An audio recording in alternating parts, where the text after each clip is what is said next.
Chapter 6. Propaganda and Political Leadership. The great political problem in our modern democracy is how to induce our leaders to lead. The dogma that the voice of the people is the voice of God tends to make elected persons the will-less servants of their constituents. This is undoubtedly part because of the political sterility of which certain American critics constantly complain. No serious sociologist any longer believes that the voice of the people expresses any divine or specially wise and lofty idea. The voice of the people expresses the mind of the people, and that mind is made up for it by the group leaders in whom it believes, and by those persons who understand the manipulation of public opinion. It is composed of inherited prejudices, and symbols, and cliches, and verbal formulas supplied to them by the leaders. Fortunately, the sincere and gifted politician is able, by the instrument of propaganda, to mold and form the will of the people.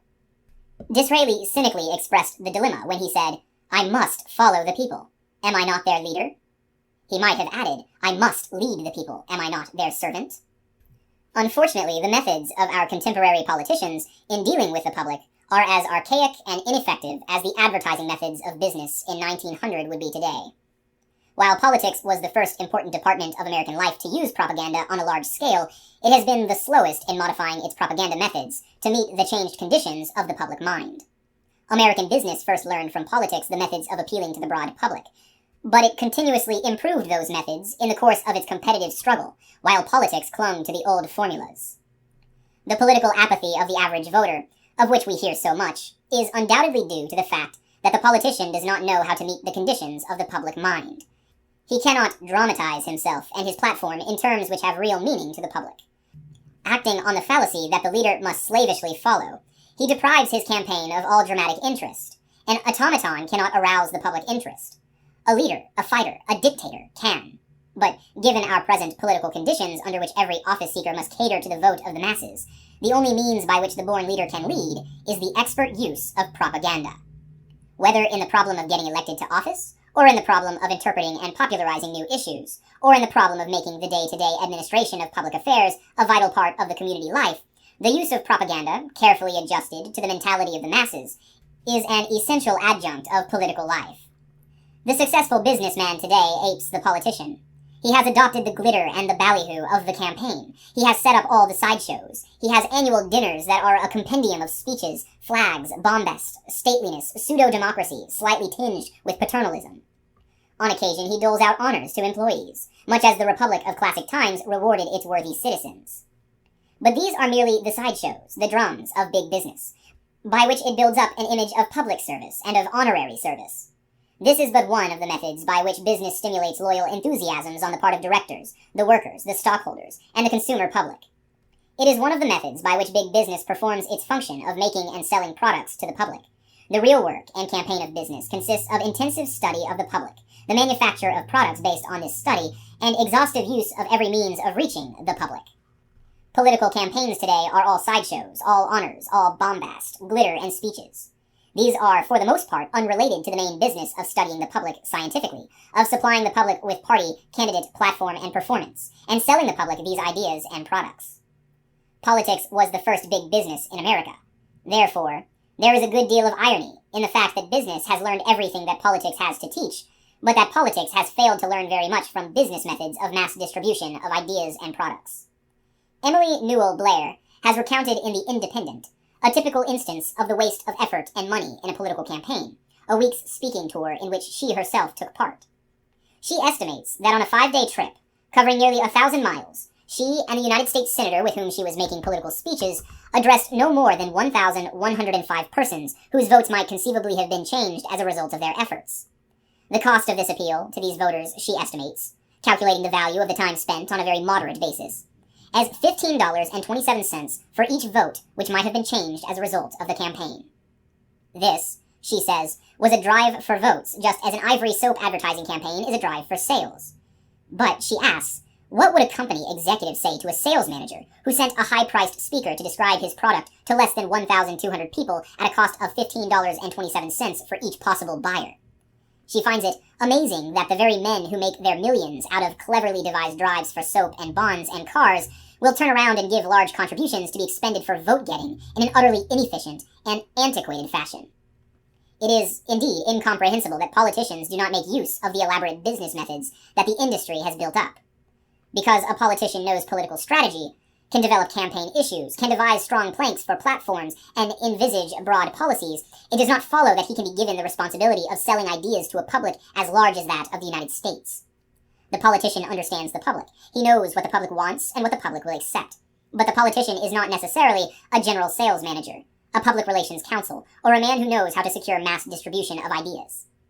Obviously, an occasional political leader may be capable of combining every feature of leadership, just as in business there are certain brilliant industrial leaders who are financiers, factory directors, engineers, sales managers, and public relations counsel all rolled into one. Big business is conducted on the principle that it must prepare its policies carefully, and that in selling an idea to the large buying public of America, it must proceed according to broad plans. The political strategist must do likewise. The entire campaign should be worked out according to broad basic plans. Platforms, planks, pledges, budgets, activities, personalities must be as carefully studied, apportioned, and used as they are when big business desires to get what it wants from the public. The first step in a political campaign is to determine the objectives, and to express them exceedingly well in the current form, that is, as a platform. In devising the platform, the leader should be sure that it is an honest platform. Campaign pledges and promises should not be lightly considered by the public, and they ought to carry something of the guarantee principle and money-back policy that an honorable business institution carries with the sale of its goods.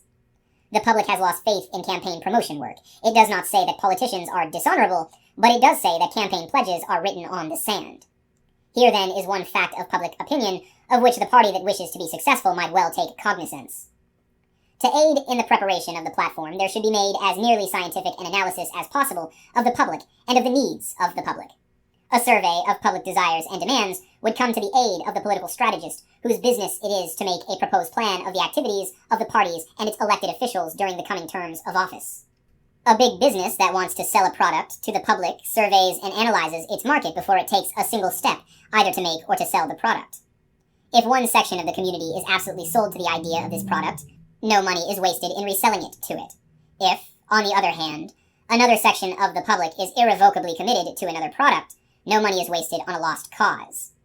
Very often, the analysis is the cause of basic changes and improvements in the product itself, as well as an index of how it is to be presented. So carefully is this analysis of markets and sales made that when a company makes out its sales budget for the year, it subdivides the circulations of the various magazines and newspapers it uses in advertising, and calculates with a fair degree of accuracy how many times a section of that population is subjected to the appeal of the company. It knows approximately to what extent a national campaign duplicates and repeats the emphasis of a local campaign of selling.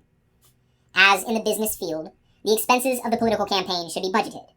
A large business today knows exactly how much money it is going to spend on propaganda during the next year or years. It knows that a certain percentage of its gross receipts will be given over to advertising, newspaper, magazine, outdoor, and poster, a certain percentage to circularization and sales promotion, such as house organs and dealer aids, and a certain percentage must go to the supervising salesmen who travel around the country to infuse extra stimulus in the local sales campaign. A political campaign should be similarly budgeted. The first question which should be decided is the amount of money that should be raised for the campaign. This decision can be reached by a careful analysis of campaign costs. There is enough precedent in business procedure to enable experts to work this out accurately. Then the second question of importance is the manner in which money should be raised.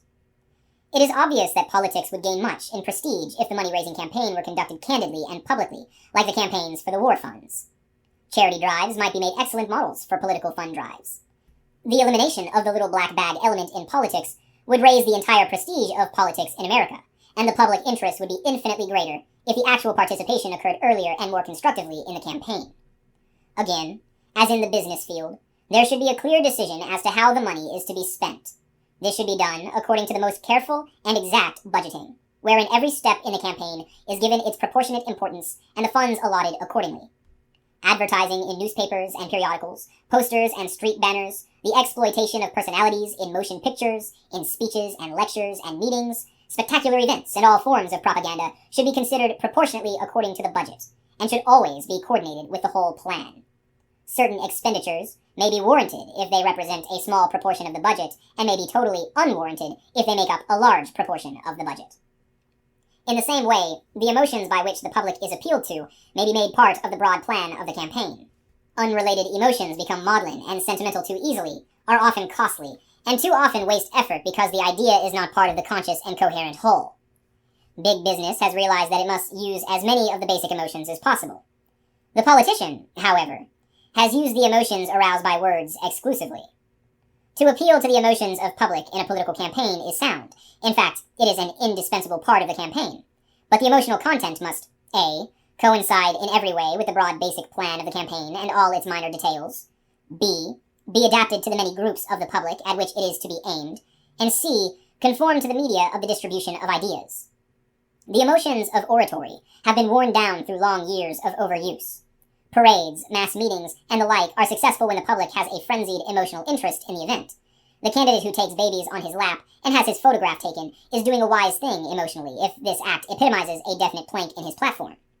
Kissing babies, if it's worth anything, must be used as a symbol for a baby policy, and it must be synchronized with a plank in the platform.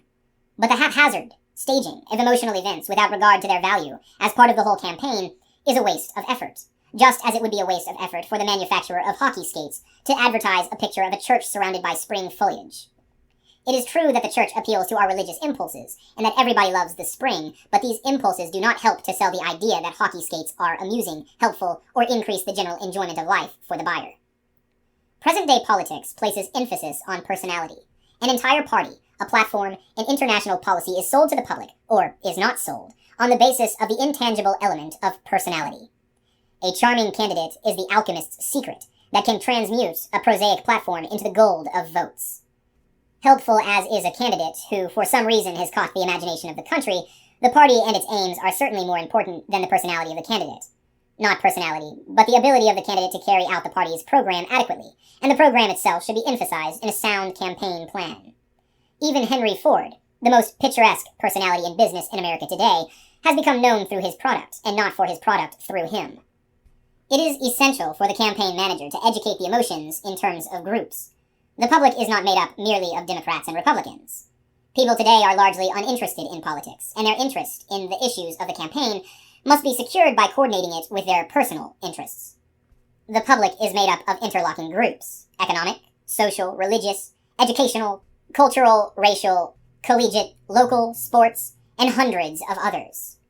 When President Coolidge invited actors for breakfast, he did so because he realized not only that actors were a group, but that audiences, the large group of people who like amusements, who like people who amuse them, and who like people who can be amused, ought to be aligned with him. The Shepherd Tower Maternity Bill was passed because the people who fought to secure its passage realized that mothers made up a group, that educators made up a group, that physicians made up a group, and all these groups in turn influence other groups, and that taken all together these groups were sufficiently strong and numerous to impress Congress with the fact that the people at large wanted this bill to be made part of the national law. The political campaign, having defined its broad objects and its basic plans, having defined the group appeal which it must use, must carefully allocate to each of the media at hand the work which it can do with maximum efficiency. The media through which a political campaign may be brought home to the public are numerous and fairly well defined. Events and activities must be created in order to put ideas into circulation in these channels, which are as varied as the means of human communication. Every object which presents pictures or words that the public can see, everything that presents intelligible sounds, can be utilized in one way or another. At present, the political campaigner uses for the greatest part the radio, the press, the banquet hall, the mass meeting, the lecture platform, and the stump generally as a means for furthering his ideas, but this is only a small part of what may be done. Actually, there are infinitely more varied events that can be created to dramatize the campaign and to make people talk of it. Exhibitions, contests, institutes of politics, the cooperation of education institutions, the dramatic cooperation of groups which hitherto have not been drawn into active politics, and many others may be made the vehicle for the presentation of ideas to the public. But whatever is done must be synchronized accurately with all other forms of appeal to the public. News reaches the public through the printed word, books, magazines, letters, posters, circulars and banners, newspapers. Through pictures, photographs, and motion pictures, through the ear, lectures, speeches, band music, radio, campaign songs. All these must be employed by the political party if it is to succeed. One method of appeal is merely one method of appeal. And in this age, wherein 1,000 movements and ideas are competing for public attention, one dare not put all one's eggs into one basket. It is understood that the methods of propaganda can be effective only with the voter who makes up his own mind on the basis of his group prejudices and desires. Where specific allegiances and loyalties exist, as in the case of boss leadership, these loyalties will operate to mollify the free will of the voter. In this close relation between the boss and his constituents lies, of course, the strength of his position in politics. It is not necessary for the politician to be the slave of the public's group prejudices, if he can learn how to mold the mind of the voters in conformity with his own ideas of public welfare and public service. The important thing for the statesmen of our age is not so much to know how to please the public, but to know how to sway the public.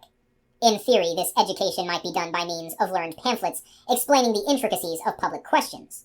In actual fact, it can be done only by meeting the conditions of the public mind, by creating circumstances which set up trains of thought, by dramatizing personalities, by establishing contact with the group leaders who control the opinions of the publics.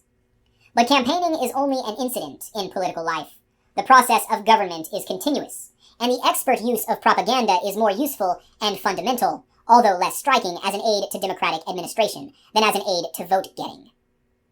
Good government can be sold to a community just as any other commodity can be sold. I often wonder whether the politicians of the future, who are responsible for maintaining the prestige and effectiveness of their party, will not endeavor to train politicians who are at the same time propagandists. I talked recently with George Olveny. He said that a certain number of Princeton men were joining Tammany Hall. If I were in his place, I should have taken some of my brightest young men and set them to work for Broadway theatrical productions, or apprenticed them as assistants to professional propagandists before recruiting them to the service of the party. One reason, perhaps, why the politician today is slow to take up methods which are a commonplace in business life is that he has such ready entry to the media of communication on which his power depends.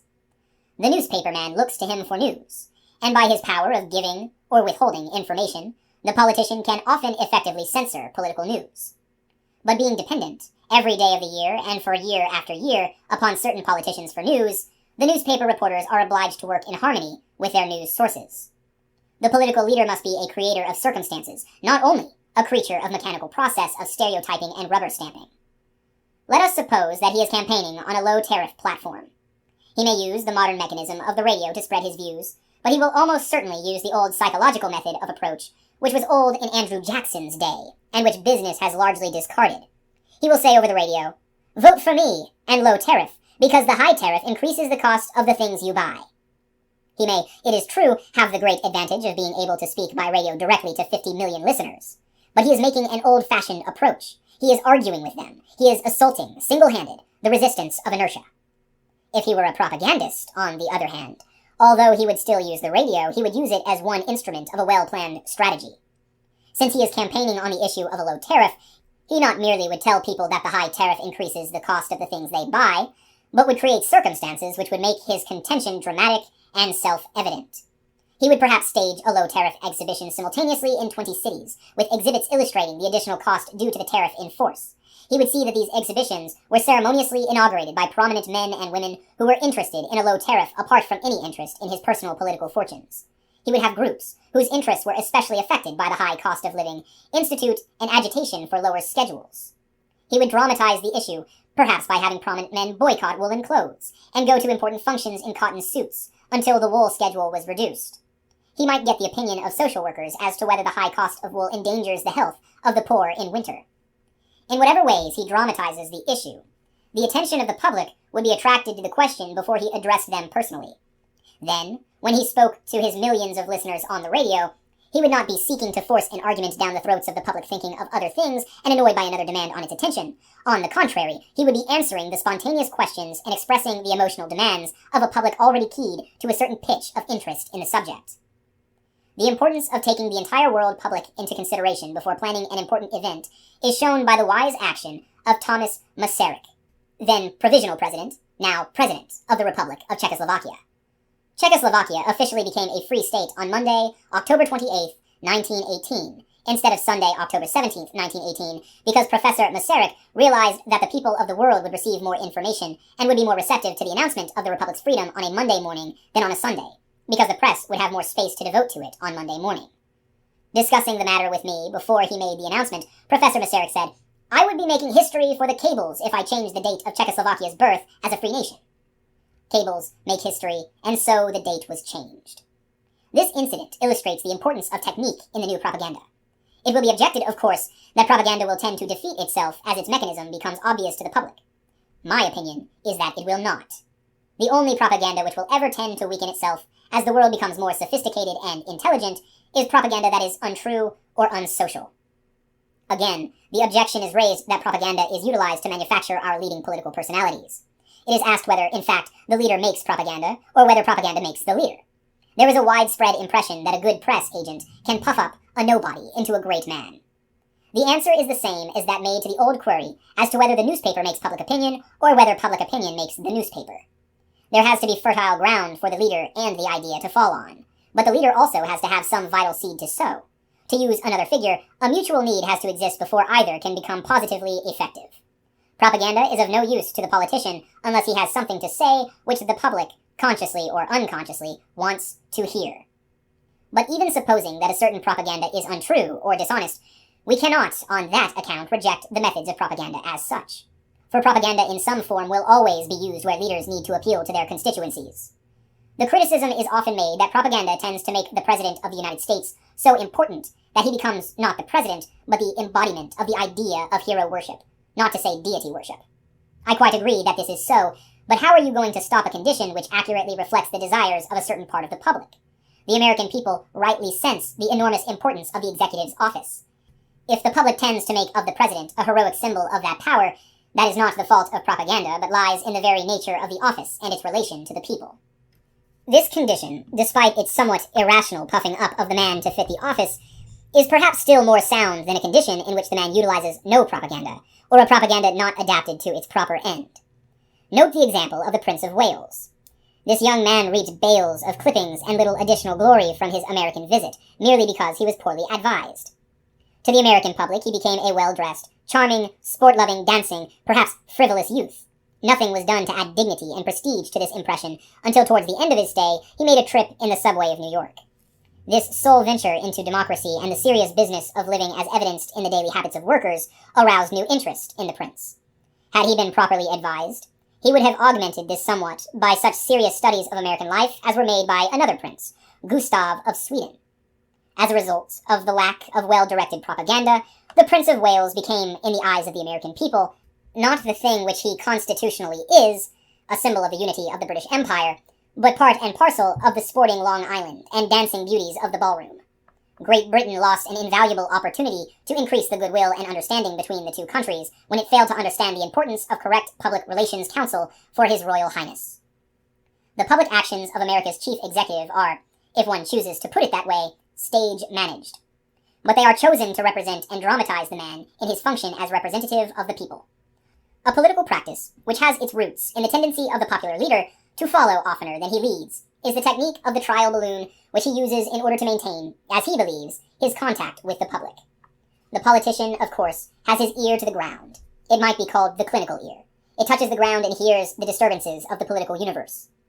But he often does not know what the disturbances mean, whether they are superficial or fundamental. So he sends up his balloon. He may send out an anonymous interview through the press. He then waits for reverberations to come from the public, a public which expresses itself in mass meetings, or resolutions, or telegrams, or even such obvious manifestations as editorials in the partisan or non-partisan press. On the basis of these repercussions, he then publicly adopts his original tentative policy, or rejects it, or modifies it to conform to the sum of public opinion which has reached him. This method is modeled on the peace feelers, which were used during the war to sound out the disposition of the enemy to make peace, or to test any one of a dozen other popular tendencies. It is the method commonly used by a politician before committing himself to legislation of any kind, and by a government before committing itself on foreign or domestic policies. It is a method which has little justification. If a politician is a real leader, he will be able, by the skillful use of propaganda, to lead the people, instead of following the people by means of the clumsy instrument of trial and error. The propagandist's approach is the exact opposite of that of the politician just described. The whole basis of successful propaganda is to have an objective, and then to endeavor to arrive at it through an exact knowledge of the public, and modifying circumstances to manipulate and sway that public. The function of a statesman, says George Bernard Shaw, is to express the will of the people in a way of a scientist. The political leader of today should be a leader as finely versed in the technique of propaganda as in political economy and civics. If he remains merely the reflection of the average intelligence of his community, he might as well go out of politics. If one is dealing with a democracy in which the herd and the group follow those whom they recognize as leaders, why should not the young men training for leadership be trained in its technique as well as in its idealism? When the interval between the intellectual classes and the practical classes is too great, says the historian Buckle, The former will possess no influence, the latter will reap no benefits. Propaganda bridges this interval in our modern, complex civilization. Only through the wise use of propaganda will our government, considered as the continuous administrative organ of the people, be able to maintain that intimate relationship with the public which is necessary in a democracy. As David Lawrence pointed out in a recent speech, there is need for an intelligent, interpretative bureau for our government in Washington. There is, it is true, a division of current information in the Department of State, which at first was headed by a trained newspaperman. But later this position began to be filled by men from the diplomatic service, men who had very little knowledge of the public. While some of these diplomats have done very well, Mr. Lawrence asserted that in the long run the country would be benefited if the functions of this office were in the hands of a different type of person. There should, I believe, be an Assistant Secretary of State who is familiar with the problem of dispensing information to the press. Someone upon whom the Secretary of State can call for consultation and who has sufficient authority to persuade the Secretary of State to make public that which, for insufficient reason, is suppressed. The function of the propagandist is much broader in scope than that of a mere dispenser of information to the press. The United States government should create a Secretary of Public Relations as member of the President's cabinet. The function of this official should be correctly to interpret America's aims and ideals throughout the world, and to keep the citizens of this country in touch with governmental activities and the reasons which prompt them. He would, in short, interpret the people to the government and the government to the people. Such an official would be neither a propagandist nor a press agent, in the ordinary understanding of those terms. He would be, rather, a trained technician who would be helpful in analyzing public thoughts and public trends in order to keep the government informed about the public, and the people informed about the government. America's relations with South America and with Europe would be greatly improved under such circumstances. Ours must be a leadership democracy, administered by the intelligent minority who know how to regiment and guide the masses. Is this government by propaganda? Call it, if you prefer, government by education. But education, in the academic sense of the word, is not sufficient. It must be enlightened expert propaganda through the creation of circumstances, through the high spotting of significant events, and the dramatization of important issues. The statesmen of the future will thus be enabled to focus the public mind on crucial points of policy and regiment a vast, heterogeneous mass of voters to clear understanding and intelligent action.